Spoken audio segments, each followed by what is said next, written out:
who is Miss Ermina Espino was invited lalo na kung andito si Colonel Garma para ma-confront natin siya. Even the past PNP chiefs inibita natin yun kasi nandun sa chart ni Colonel Garma na yung central figures Colonel Leonardo was briefing the PNP chiefs. Ay, andito na rin naman kayo. So can we get kunin ko na reaction ninyo? What can you say about that? Although wala dito yung hindi inulit dito ni Garma man o hindi naman kinonfirm ni Leonardo, but andito na rin kayo. Can we get your were you given copies of the chart? Hindi. Bigyan natin sila. We saw it on TV, Opo. Mr. Chair. Ito lang po yun. Gusto ko lang kasi parang ang part ng trabaho ni Edelberto Leonardo, briefed incoming chief PNP, etc. So, yun, being those PNP chief, can you comment or react to this allegation? Yes, thank you very much, Mr. Chair. I became the officer in charge of the PNP starting October 14 up to January 19. On January 20, I was appointed as full-time chief PNP. Of course, I would not deny that I know Colonel Garma, Colonel Leonardo, being assigned in Davao and being a resident of Davao. And I had my high school and law school in Davao. But we cannot imagine them putting the chief PNP into the graph. I mean, a 4-star or even a 3-star general taking orders from a lieutenant colonel.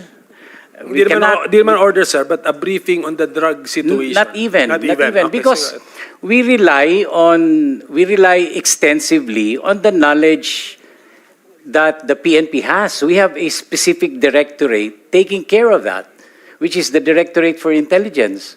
So why depend on Leonardo? He doesn't have any control over all the units of the PNP nationwide. So no, Mr. Chair, we deny that we are included and that that graph or whatever drawing that he presented is not true. You were never briefed by Leonardo on the drug situation when you were incoming or when you were incumbent PNP chief. He cannot afford to brief me, Mr. Okay. Chair. Because I'm more knowledgeable than him. Okay. So how about the others po? Ganun ba?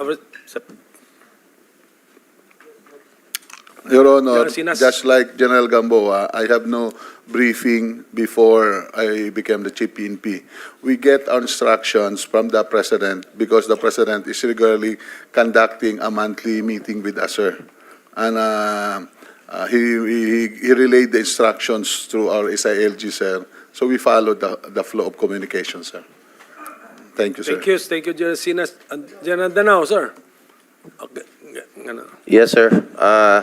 I became the officer in charge from May 2022 only, sir. So 3 months. It's election time.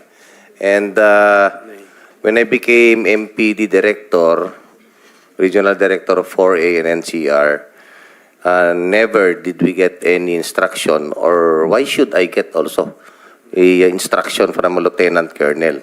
And kung meron man, sir, impormasyon yan, hindi rin yan as a gospel truth if ever. Kasi nakita naman natin, sir, nung una, the President even announced yung mga names. So, hindi na kailangan, sir, siguro, si Leonardo dyan.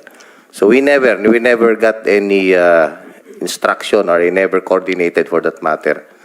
It was also at the time when I became RD of 4A and NCR, pandemic, sir, nung una, sarado nga, sir, yung mall, nung panahon na yun. That's all, sir. Thank you. Mr. Chairman, I am included. You're the fourth. Yes, you're the fourth chief Yeah. PNP. Mr. Chairman, I just would like to make my wonder. I really wonder why. How come a lieutenant colonel is going to brief a 4-star general on what particular field of interest about the drug situation? If I need a briefing about the drug situation of the country, I ask the General Aquino. He is the PDEA Director General. I asked the Director for Intelligence because alam niya yung pangyayari sa Pilipinas. Or I may ask General Ferro, my anti-illegal, my drug enforcement unit chief. Why do I have to get a briefing from a lieutenant colonel coming from a region assigned to sa Region 11? So I don't see, I cannot, wala akong maisip na dahilan bakit ako magpapabrief dyan sa isang, at that time, he was still major ata, hindi pa lieutenant colonel.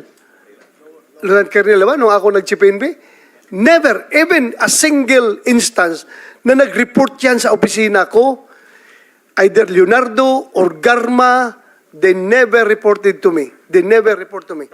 Walang, hindi na kahit isang instance man lang na nag-report sa akin yan. Much more, yung pagbibriefing sa akin. Who are they to brief me? I am the chief PNP. Baka sabihan ko pa siya, you sit down, I will brief you. Mr. Chairman, that's all. Thank you. Thank you. Mr. Chair.